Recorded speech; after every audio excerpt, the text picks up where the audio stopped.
Inilah rekaman video amatir detik-detik banjir lahar dingin Gunung Merapi menerjang kawasan pemukiman warga di Kabupaten Agam, Sumatera Barat, Sabtu malam sekitar pukul 23 waktu Indonesia Barat.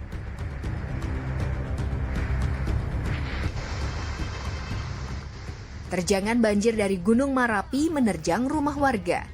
Di Kabupaten Agam, banjir bandang yang membawa lahar dingin Gunung Merapi menerjang 3 kecamatan, yaitu Kecamatan Canduang, Sungai Pua, dan Kecamatan Ampe Koto.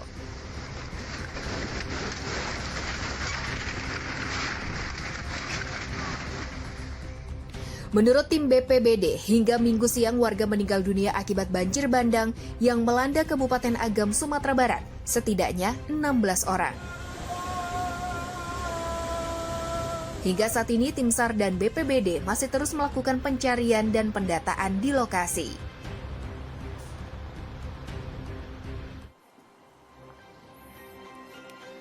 Assalamualaikum pemirsa, bagaimana kabar Anda? Semoga sehat dan selalu bahagia. Sebelum kita mulai aktivitas hari ini, kita update dulu yuk seputar informasi menarik agar pagi Anda lebih berisi. Bersama saya Elang Purbaya, inilah Cakrawala selengkapnya.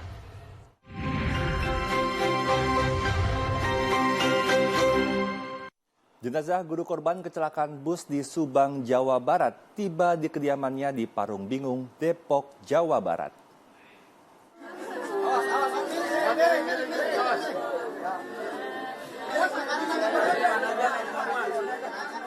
Inilah isak tangis keluarga Suprayogi, seorang guru yang menjadi korban kecelakaan di Subang, Jawa Barat. Mudah-mudahan almarhum Bapak Suprayogi ditempatkan di sisi Allah Subhanahu wa Ta'ala. Silakan Pak Ustaz. Warga sekitar berkumpul di kediaman almarhum untuk bersama-sama mendoakan. Jenazah Suprayogi kemudian dibawa ke Masjid Jami Nurul Mutakin untuk disolatkan. Almarhum Suprayogi dikenal sebagai sosok guru dan tetangga yang ramah. Setelah disolatkan, almarhum dimakamkan di tempat pemakaman umum Parung Bingung. Dua jenazah kecelakaan maut di Subang dimakamkan di TPU Islam Parung Bingung, yaitu seorang guru bernama Suprayogi dan satu siswi Intan Fauzia.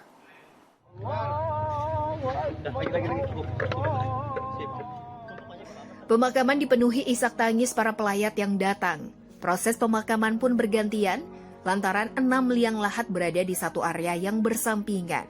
Nantinya akan ada 6 korban yang dimakamkan di sini.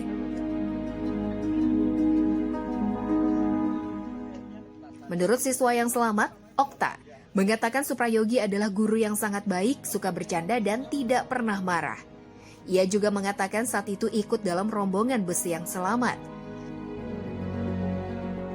Dalam perjalanan, bus 1 sempat mengalami masalah dan sempat diperbaiki. Namun usai berhenti makan, bus bermasalah kembali. Bus 2 dan 3 pun tetap melanjutkan perjalanan. Selang 20 menit, 2 teman mereka dari bus 1 mengirim pesan suara mengatakan bahwa bus 1 mengalami kecelakaan dan mereka meminta tolong. 6 dari 11 korban tewas kecelakaan bus di daerah Ciater, Subang, Jawa Barat dikebumikan di tempat pemakaman umat Islam Parung Bingung, Depok, Jawa Barat.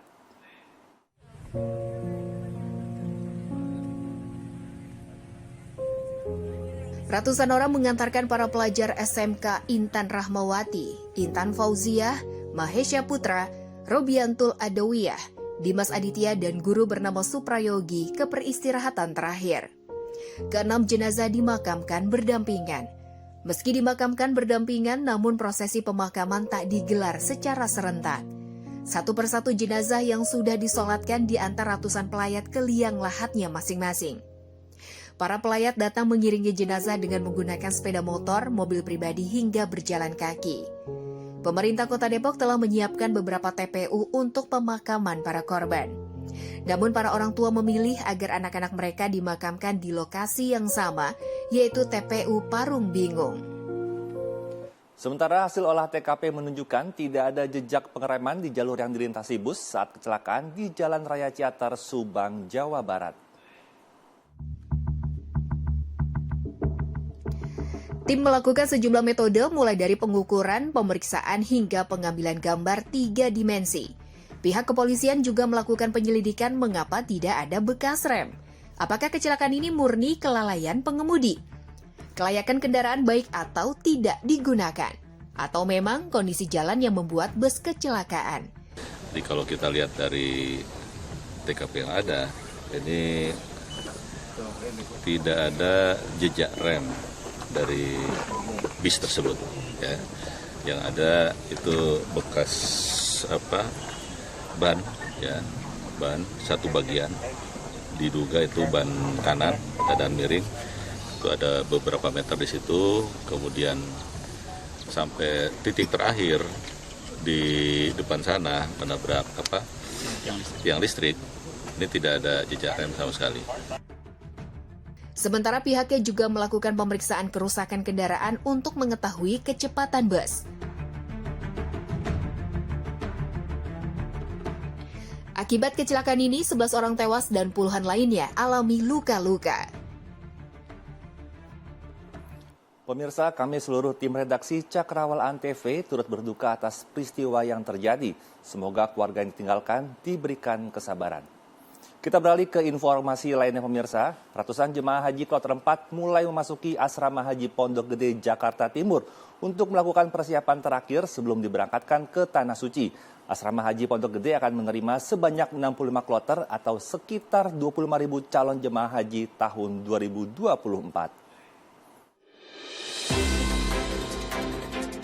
Sebanyak 385 calon jemaah haji kelompok terbang 4 yang berasal dari Provinsi DKI Jakarta tiba di embarkasi Asrama Haji Pondok Gede, Jakarta Timur, guna melakukan persiapan terakhir sebelum diberangkatkan ke Tanah Suci. Asrama Haji Pondok Gede sendiri diketahui setiap harinya menerima 2-3 kloter yang berasal dari Provinsi DKI Jakarta, Provinsi Banten, dan Provinsi Lampung. Untuk calon jemaah haji yang berasal dari Provinsi Lampung, secara administratif masuk ke dalam embarkasi Pondok Gede. Namun, hanya singgah di Gedung Madinatul Hujat Asrama Haji, Provinsi Lampung. Kemudian langsung menuju Bandara Soekarno-Hatta. Kepala PPIH Embarkasi Pondok Gede, Cecep Hairul Anwar mengungkapkan, embarkasi Pondok Gede akan memberangkatkan 65 kloter atau sekitar 25.000 lebih calon jemaah haji di tahun 2024. Sementara itu, dalam kloter 4 terdapat 177 calon jemaah yang berusia di atas 60 tahun dan 211 calon jemaah haji yang berusia di bawah 60 tahun. Terdapat 41.000 calon jemaah haji lansia dari 241 orang jemaah calon haji akan menunaikan ibadah haji di tahun ini. Sementara ribuan jemaah calon haji diberangkatkan ke Tanah Suci Arab Saudi melalui sejumlah bandara mulai dini hari tadi. Sedangkan siang ini sebanyak 366 jemaah calon haji asal Kabupaten Temanggung diberangkatkan melalui Bandara Adi Sumarno Solo, Jawa Tengah.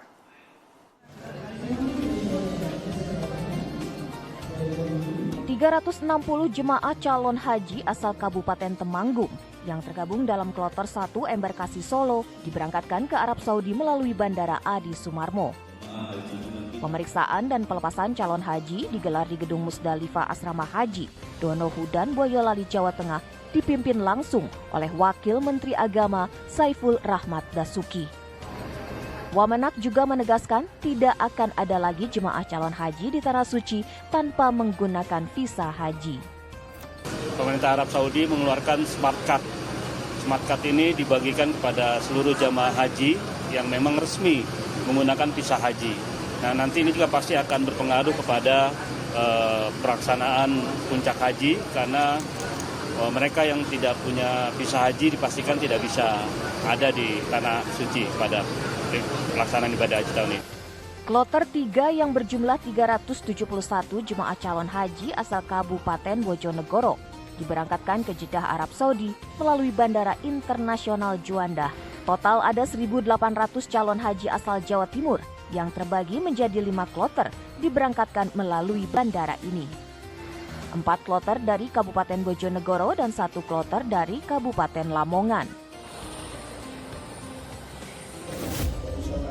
Sementara itu, sebanyak 366 jemaah calon haji kloter pertama Jawa Timur asal Kabupaten Bojonegoro sudah diberangkatkan dari Bandara Internasional Juanda menuju Arab Saudi Pelepasan kloter pertama ini dilakukan oleh PJ Gubernur Jawa Timur bersama Dirjen PHU Kemenak setelah menjalani karantina di Asrama Haji Sukolilo, Surabaya. Ratusan jemaah calon haji kloter pertama embarkasi Jakarta Pondok Gede juga diberangkatkan ke Arab Saudi melalui Bandara Internasional Soekarno-Hatta. Pelepasan 393 calon jemaah haji ini dilakukan oleh Menteri Agama Yakut Khalil Qomas dan Duta Besar Arab Saudi untuk Indonesia, Sheikh Faisal Abdullah Al-Amudi. Pada pemberangkatan gelombang pertama ini, para jemaah calon haji dilakukan pemeriksaan dokumen imigrasi melalui layanan fast track atau jalur cepat keimigrasian Arab Saudi untuk menghemat waktu jemaah saat tiba di bandara tujuan. Fasilitas layanan fast track ini tersedia berkat kerjasama pemerintah Indonesia dan pemerintah Arab Saudi, khususnya untuk jemaah calon haji Indonesia yang berangkat melalui Bandara Soekarno-Hatta, Bandara Juanda Surabaya, dan Bandara Adi Sumarmo Solo. Korban jiwa akibat banjir bandang di tanah datar kembali bertambah. Terdata sebanyak 33 korban jiwa dan 22 masih dalam pencarian. Korban terdata di 3 kabupaten kota di Sumatera Barat. Korban jiwa akibat banjir bandang di tanah datar kembali bertambah. Sebanyak 33 korban jiwa dan 22 masih dalam pencarian. Korban terdata di 3 kabupaten kota di Sumatera Barat, tersebar di berbagai puskesmas dan rumah sakit. Puluhan warga juga mengalami luka-luka dan dirawat di Rumah Sakit Umum Hanafiah Batu Sangkar dan sebagian lainnya di puskesmas di 2 kecamatan. Kapolda Sumbar Irjen Pol Suharyono mengaku para korban meninggal tersebar di 3 kabupaten kota, seperti di Agam, Tanah Datar, dan pada Pariaman. Dampak banjir bandang di 2 kecamatan memutus akses transportasi yang menghubungkan Batu Sangkar Padang Panjang dan Batu Sangkar Solok via Ombilin. Petugas juga tengah berusaha membersihkan material lumpur yang menutupi badan jalan dan pemukiman warga. Jalan lintas Sumatera untuk jalur Padang menuju Bukit Tinggi dan sebaliknya saat ini terputus total. Itu akibat terjangan banjir bandang lahar dingin Gunung Marapi yang juga memicu terjadinya tanah longsor. Warga diminta untuk mewaspadai kemungkinan terjadinya banjir bandang susulan.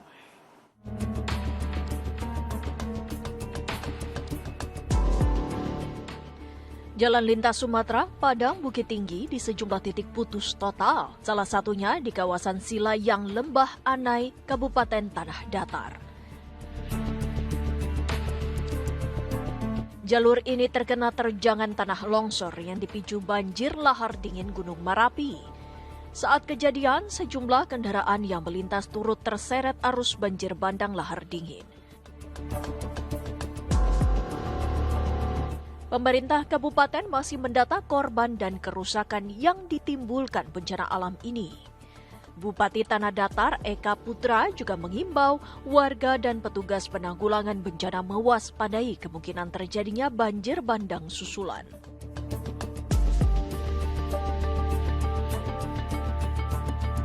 Ratusan rumah di 2 kecamatan di Kabupaten Sidrap, Sulawesi Selatan tergenang banjir hingga setinggi 2 meter.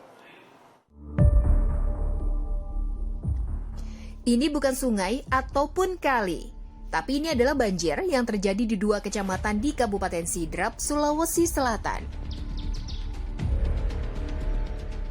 Banjir disebabkan karena curah hujan yang tinggi dan luapan Danau Sidenreng. Selain banjir, longsor juga melanda beberapa titik di wilayah Kabupaten Sidrap. 1 orang warga dilaporkan tewas. BPBD Kabupaten Sidrap masih mendata jumlah warga yang terdampak dan akan segera mendistribusikan bantuan ke lokasi. Akibat hujan dengan intensitas tinggi yang mengguyur Kabupaten Penukal Abab, Lematang Ilir, Sumatera Selatan, ratusan rumah di 5 dusun terendam banjir. Sementara longsor susulan yang terjadi di Kabupaten Toraja Utara, Sulawesi Selatan menimpa 4 rumah warga serta membuat sebuah kuburan nyaris tertimbun.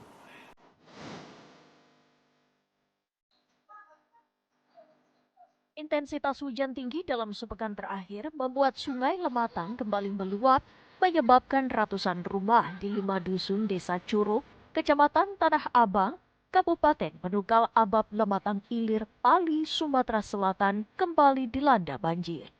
Banjir melanda permukiman warga dengan ketinggian air mencapai lebih dari 1 meter sejak 4 hari lalu. Para korban banjir terpaksa menggunakan ban atau perahu untuk beraktivitas.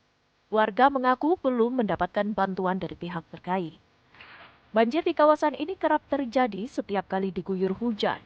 Warga pun berharap pemerintah dapat segera turun tangan untuk mengatasi permasalahan banjir. Longsor susulan di Kelurahan Talang Sura, Kabupaten Toraja Utara, Provinsi Sulawesi Selatan menimpa 4 rumah warga serta membuat sebuah patani atau makam nyaris tertimbun.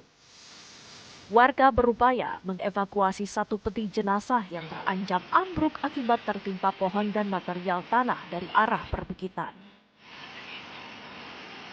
Sementara, akibat menghindari jalan longsor, sebuah truk nyaris terperosok. Personel TNI dari Kodim 1414 Tanah Toraja dibantu warga berjibaku menarik truk pengangkut bahan bangunan dan sembako agar tidak terguling masuk jurang. Evakuasi rumah warga yang tertimpa material longsor belum dapat dilakukan. Pasalnya, kondisi di lokasi masih sangat rawan karena saat ini masih diguyur hujan. Seorang perampok pedagang emas ditangkap warga. Selengkapnya sesaat lagi, tetap di Cakrawala.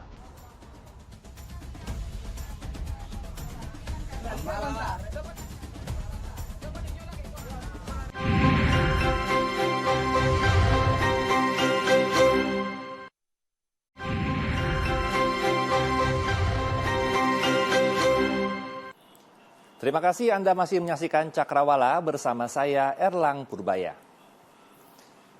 Pemirsa, lagi-lagi aksi debt collector arogan kembali terjadi. Kali ini sejumlah debt collector menghadang mobil wisatawan di Yogyakarta dan kemudian viral di media sosial.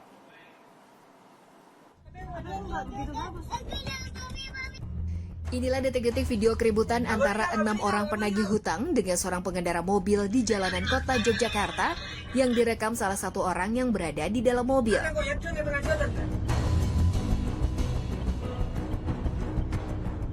Pemilik sekaligus pengendara mobil merupakan wisatawan asal Madura. Diketahui korban membeli mobil secara tunai dengan surat dan bukti pembelian yang lengkap. Aksi keributan di Jalan Hos Cokro Aminoto ini pun kemudian viral dan ramai diperbincangkan di media sosial. Polresta Yogyakarta yang mengetahui hal ini menyebut jika telah terjadi kesalahpahaman, di mana ada dugaan BPKB ganda namun belum ada unsur pidana. Pasca kejadian ini, pihak debt collector telah menyampaikan permohonan maaf kepada korban dan kepada seluruh warga Yogyakarta. Pemirsa, seorang anggota komplotan perampok pedagang emas ditangkap warga di tengah kebun sawit di Rokan Hulu, Riau. Perampokan terjadi beberapa hari lalu yang menewaskan seorang pedagang emas di Kabupaten 50 Kota, Sumatera Barat.